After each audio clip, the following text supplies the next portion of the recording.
On a cold and rainy night, Clara Alves, an 80-year-old homeless woman, entered the most luxurious restaurant in the city, La Perla. Her tattered clothes and weary eyes stood in stark contrast to the opulent and welcoming atmosphere of the restaurant. The customers and staff received her with mockery and contempt, laughing at her appearance and ignoring her humanity. Little did they know that Clara carried a past full of secrets and tragedies and that she was not who she appeared to be. Lucas Martins, a 25-year-old waiter, watched the scene with a mix of indignation and compassion. He remembered his grandmother's lessons about dignity and respect and decided to act. Ignoring the disapproving looks from his colleagues and the patrons, Lucas approached Clara and, with a gentle smile, offered her a hot meal and a place to sit. As they began to talk, Lucas discovered that Clara was a successful businesswoman who had lost everything in a series of tragic events, including the death of her husband and the betrayal of her business partners. The small locket Clara carried held a key to her past and a secret that could shake the foundations of the city's business world. When a VIP customer recognized Clara, the truth came out in a shocking revelation. Clara was still the legal owner of several valuable shares, which were being dishonestly managed by the current CEO, who was present in the restaurant.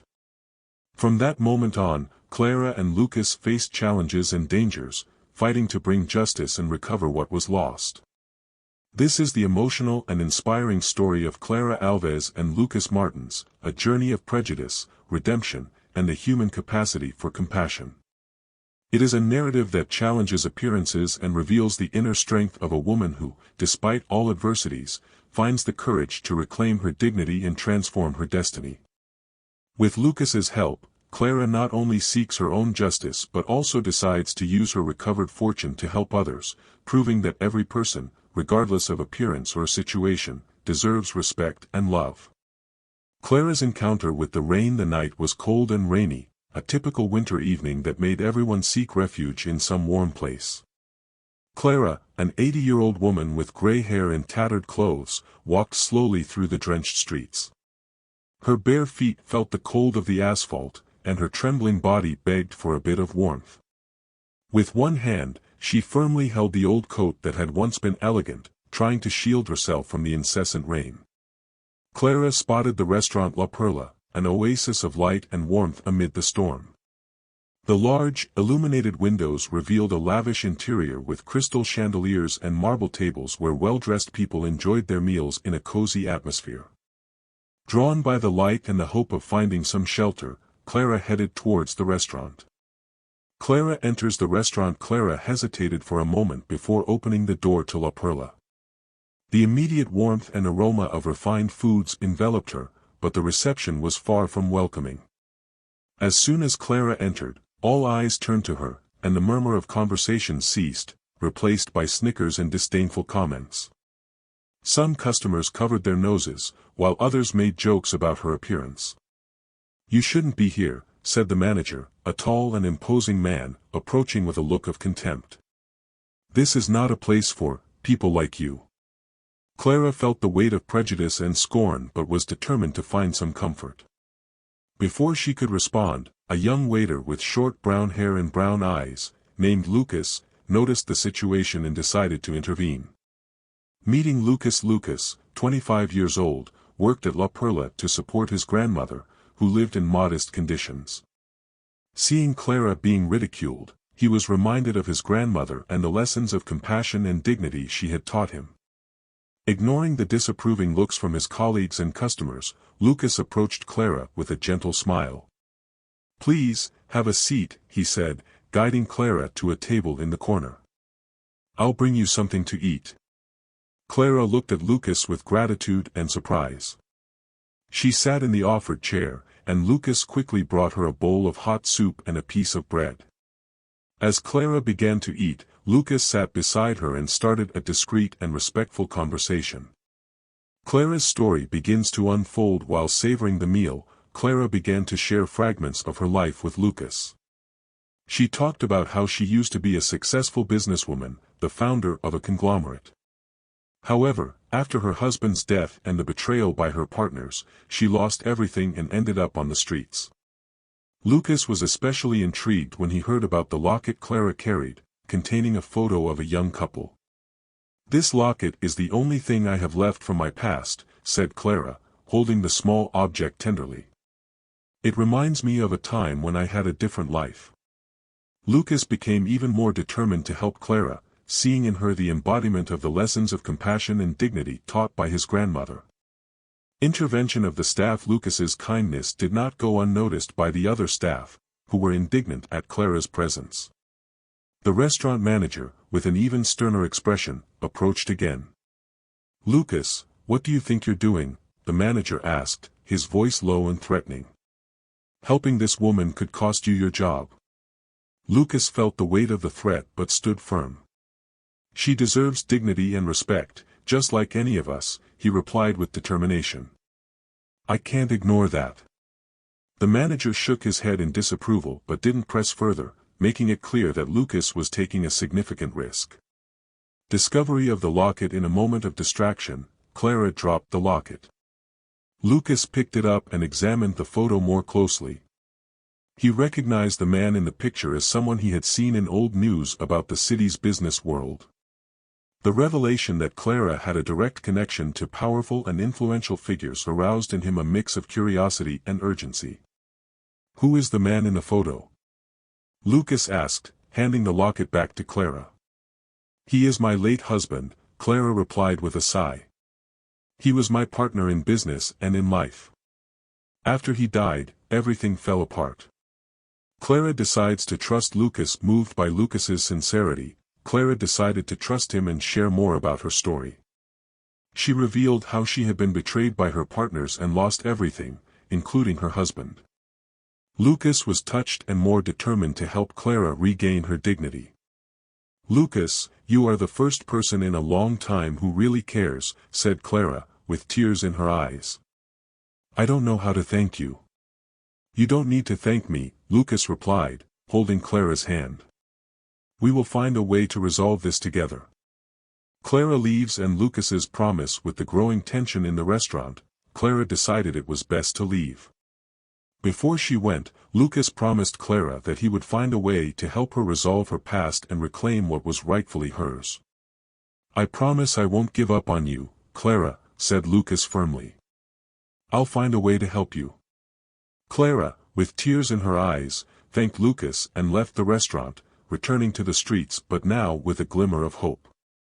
As he watched Clara leave, Lucas felt a renewed determination to make a difference, inspired by the lessons of compassion and dignity his grandmother had taught him. Lucas's determination. The next morning, Lucas woke up with a renewed sense of purpose. He knew he needed to help Clara somehow, but to do so, he needed to understand her past better. After getting ready quickly, Lucas decided to visit the public library to research old articles that might provide more information about Clara and her former life. Lucas entered the library, an old building with wooden shelves full of books and files. He approached the information desk and explained his search to the librarian, a middle-aged woman with glasses and a welcoming smile. "I'm looking for information about Clara Alves. She was a prominent businesswoman a few years ago but disappeared from the public eye," said Lucas. The librarian, after a few minutes of searching on the computer, pointed Lucas to a section where he could find old newspapers. "She was quite famous. There should be something in the newspaper archives from that time," she said. Lucas spent hours flipping through old newspapers, finding various articles about Clara and her company. The news ranged from praises of her business acumen to the tragic story of her husband's death and Clara's subsequent downfall due to her partner's betrayal. Conversation with Mariana. With a more solid base of information, Lucas decided to seek out Mariana Costa, an old friend of Clara's and a renowned lawyer. He found the address of Mariana's office and headed there. "Hello, my name is Lucas Martins. I'm helping a friend of yours, Clara Alves. Could we talk?" Lucas asked the receptionist. The receptionist, after a quick phone call, asked Lucas to wait. A few minutes later, Mariana appeared. She was a well-dressed woman in her 40s, with a piercing gaze. "Lucas, please come in." "What can you tell me about Clara?" asked Mariana, leading Lucas to her office. Lucas explained the entire situation, from his encounter with Clara to his recent discoveries at the library. Mariana listened intently, her eyes filling with sadness and guilt.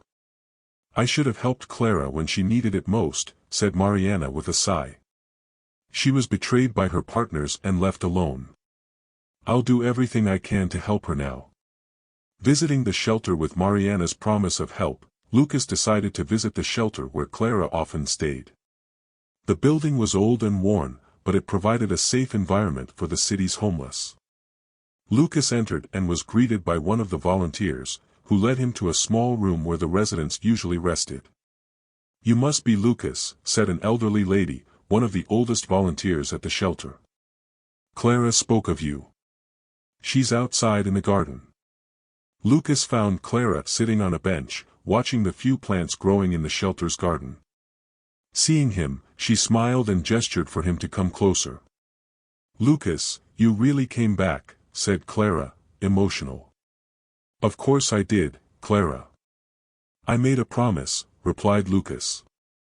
"I found some articles about you and talked to Mariana. She wants to help." Confrontation with Carlos. With Mariana's help, Lucas decided it was time to face Carlos Montero, the current CEO of the conglomerate Clara founded.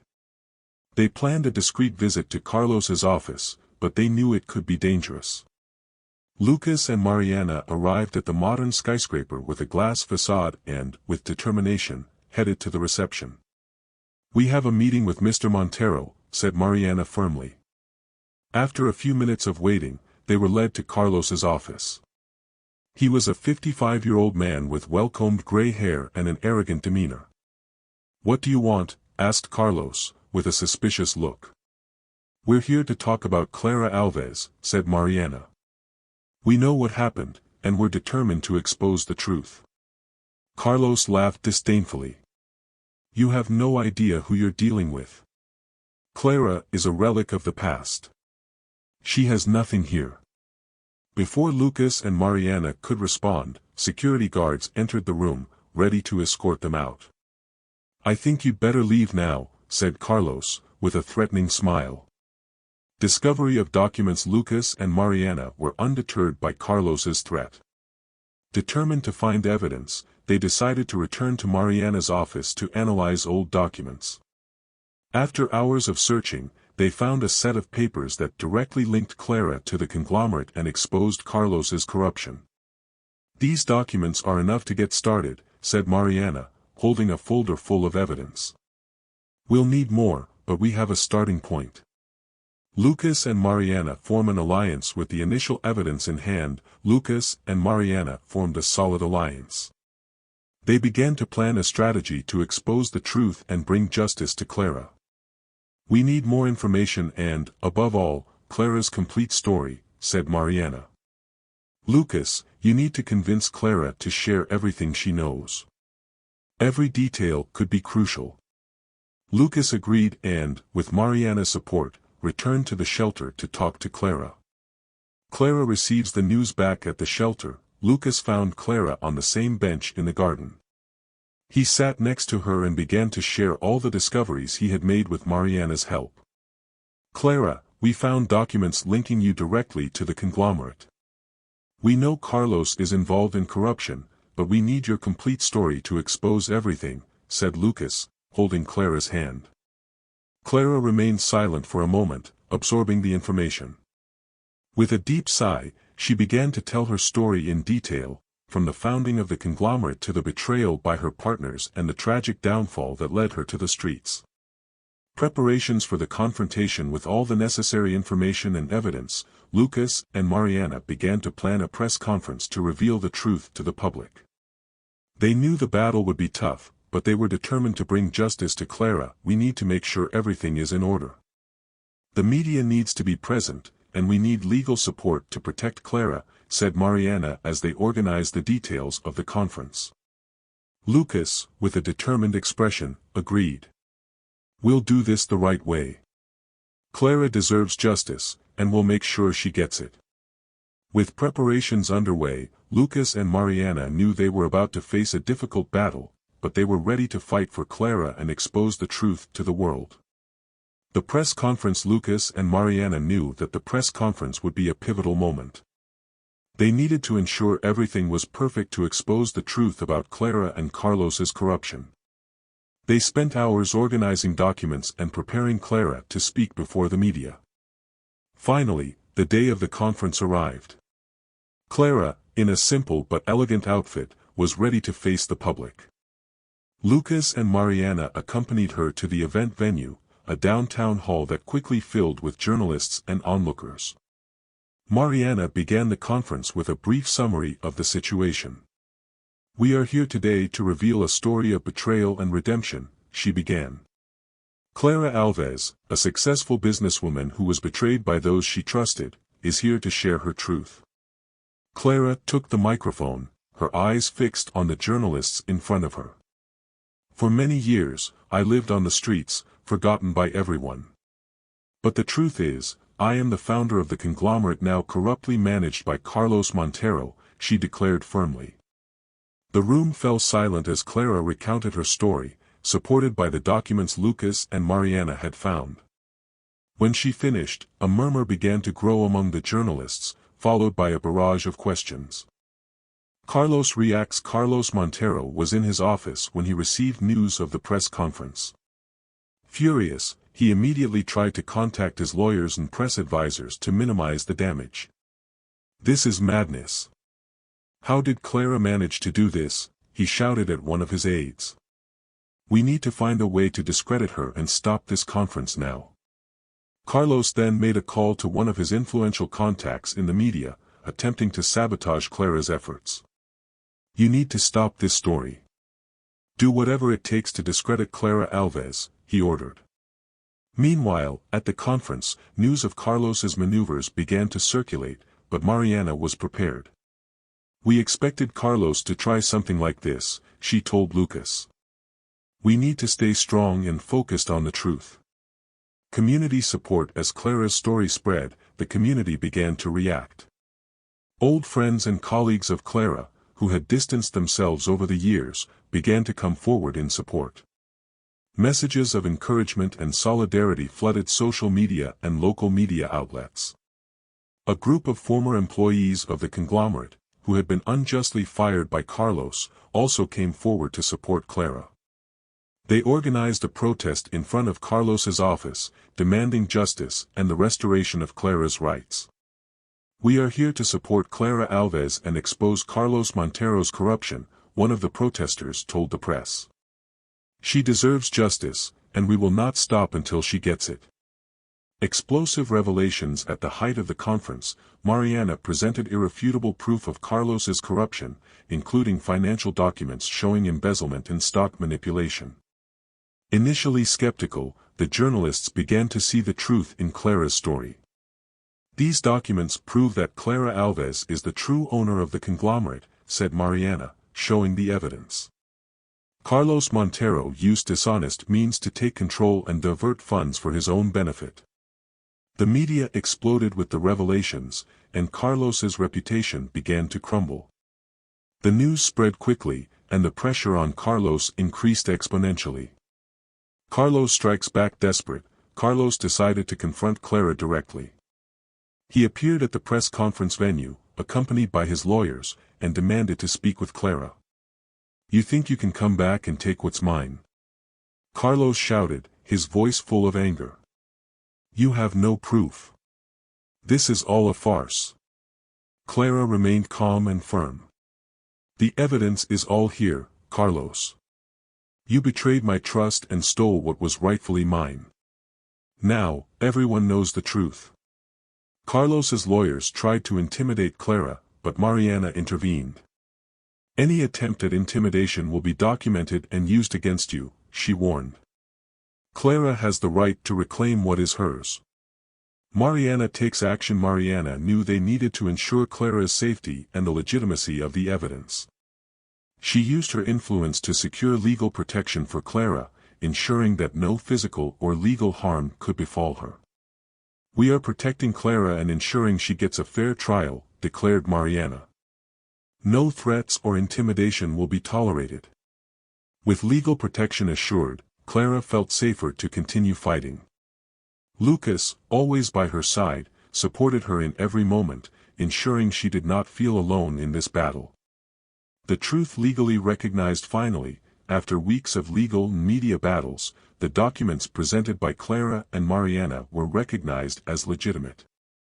A court determined that Clara was the true owner of the conglomerate, and Carlos was forced to back down.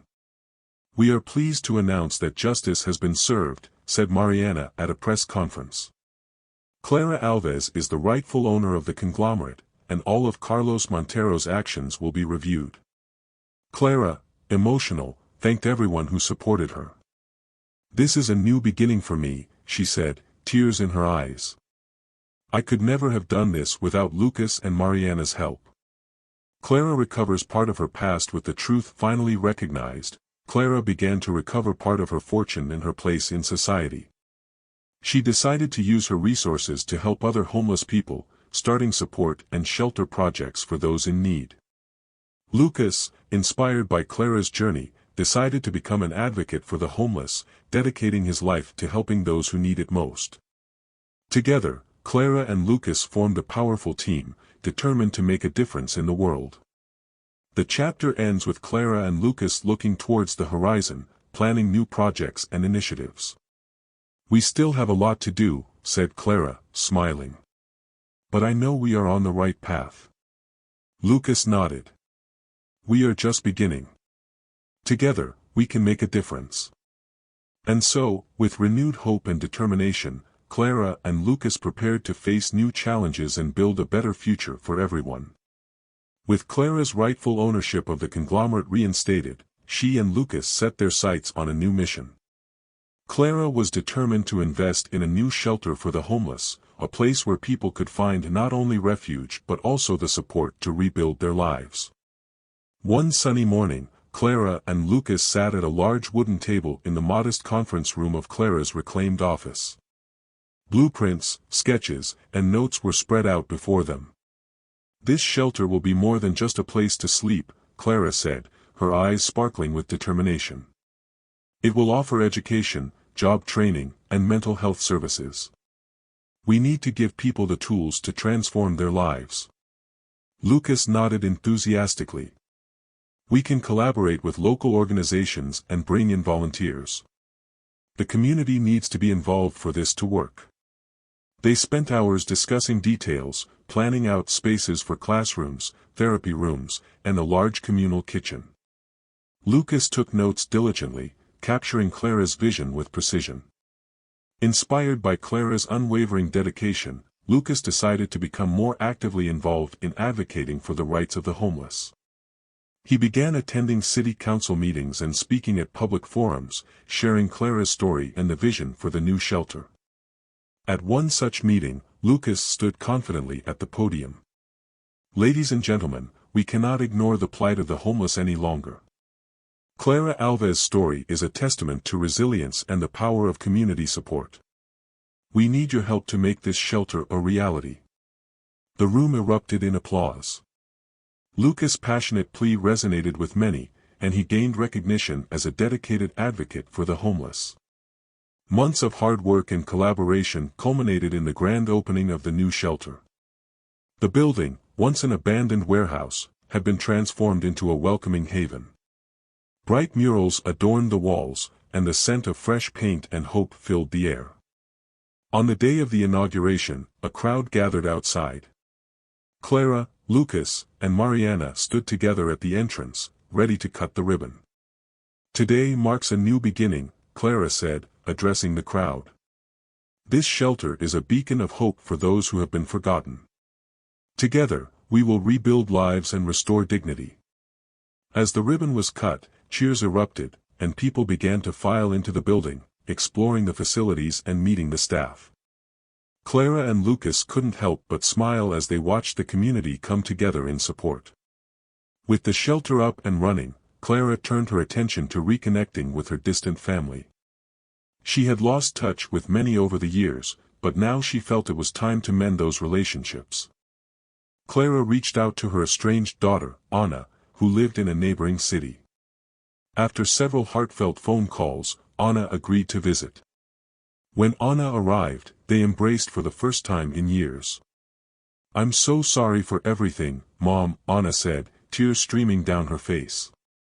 "I should have been there for you." Clara held her daughter tightly. "We both made mistakes, Anna.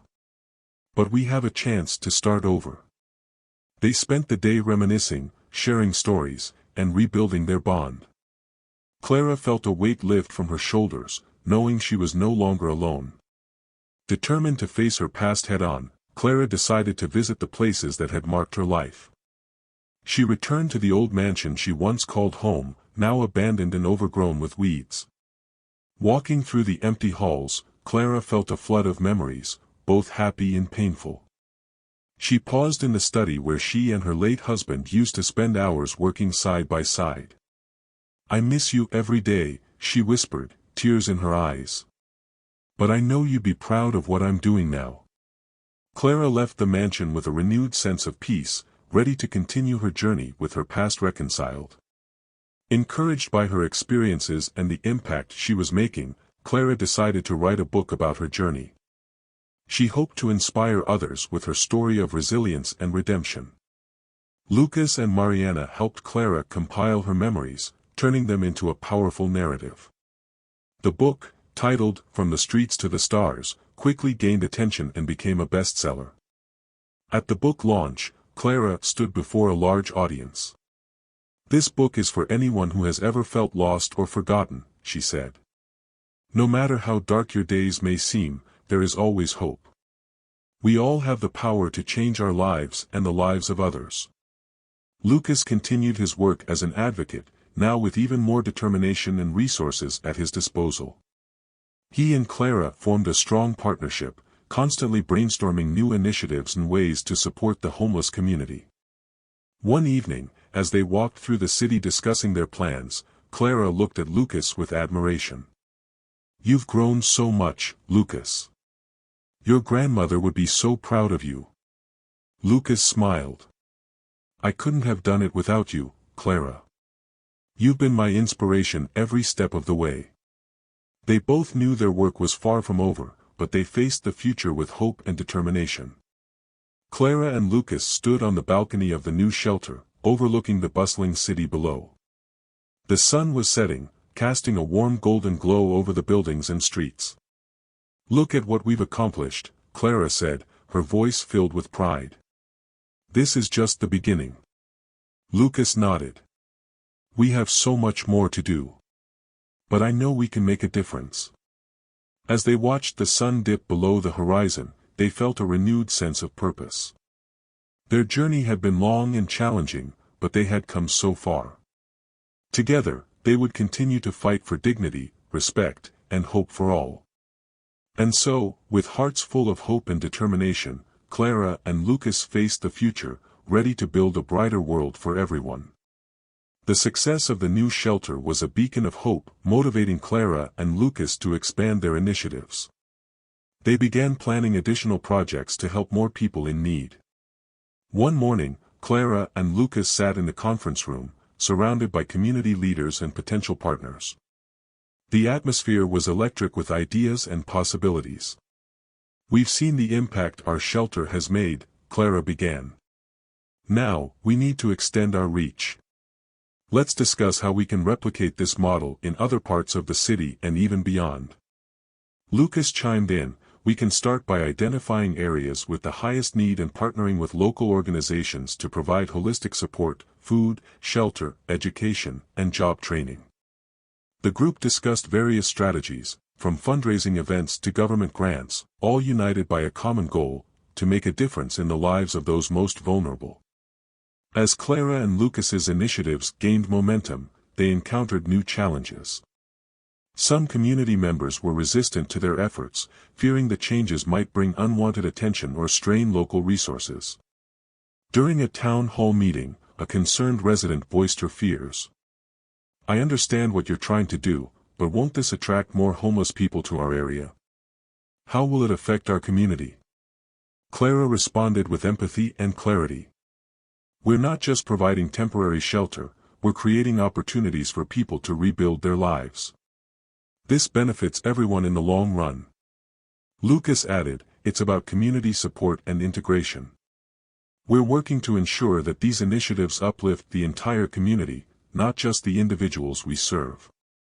The conversation was tough, but it was essential to address these concerns transparently. Over time, more residents began to see the positive impact and joined their cause. Word of Clara's story and the transformative work she and Lucas were doing spread beyond the local community, capturing international attention. NGOs and charitable organizations reached out, offering support and collaboration. One day, Clara received a call from a prominent international foundation. Ms. Alves, we've been following your incredible journey and would like to offer our resources to expand your projects globally. Clara and Lucas were thrilled. They arranged a series of meetings to discuss potential collaborations and funding opportunities. The prospect of making a global impact was exhilarating. We have a chance to create a worldwide network of support for the homeless, Lucas said, his eyes gleaming with excitement. Imagine the lives we could change. With the growing recognition, Clara was invited to speak at various conferences and events, sharing her story in advocating for the homeless. Her words inspired many, and she became a powerful voice for change. At a major conference in New York, Clara stood before a packed audience. My journey from the streets to where I am today was not easy. But it taught me the value of compassion and resilience.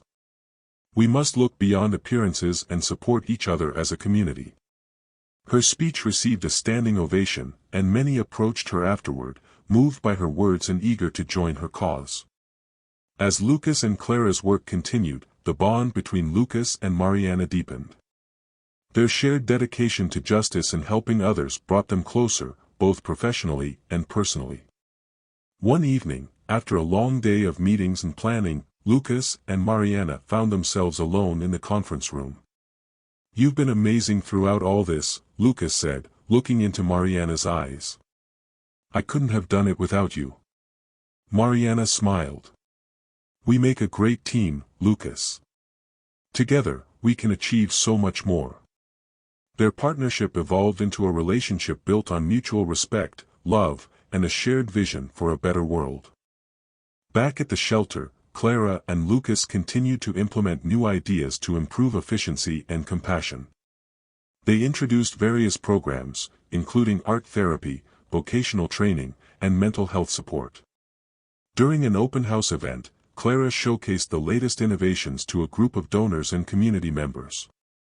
Our goal is to provide not just shelter but a pathway to a fulfilling and independent life, she explained. The visitors were impressed by the comprehensive services offered, and many expressed their admiration and support. The shelter became a model of excellence, inspiring other organizations to adopt similar practices. With increased visibility came more media attention. Clara and Lucas were often interviewed by local and national news outlets, sharing updates on their projects and the impact they were making. In one such interview, a journalist asked, Clara, what keeps you going despite all the challenges you faced? Clara responded thoughtfully, it's the people we help. Seeing someone regain their dignity and hope is the greatest reward. Every person deserves a chance to thrive. Lucas added, our work is far from over, but with every step forward, we create a ripple effect of positive change. That's what motivates us. Their sincerity and passion resonated with viewers, garnering widespread support and admiration. As the months passed, Clara and Lucas reflected on their journey and the incredible progress they had made. They knew there were still many challenges ahead, but they were ready to face them with renewed hope and determination. One evening, they stood on the rooftop of the shelter, watching the sunset. The city stretched out before them, full of possibilities. We've come so far, Clara said, her voice filled with pride. But this is just the beginning. Lucas nodded. There's still so much to do. But with our amazing team and the support we've built, I know we can achieve even more. They smiled at each other, ready to embark on the next phase of their journey.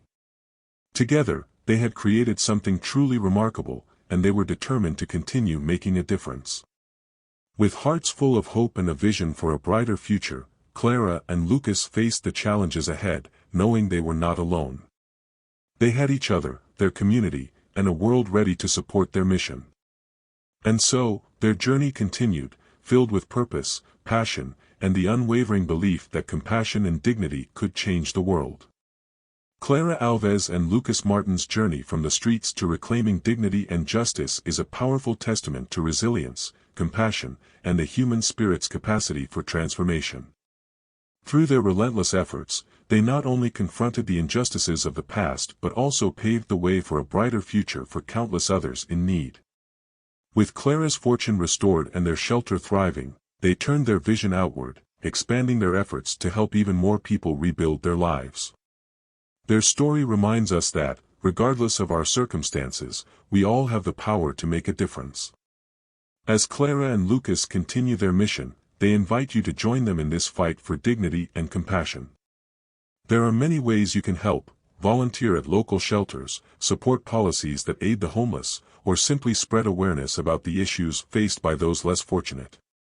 Together, we can create a world where everyone is treated with respect and given the opportunity to thrive. Your support and involvement are crucial. Join us in making a lasting impact.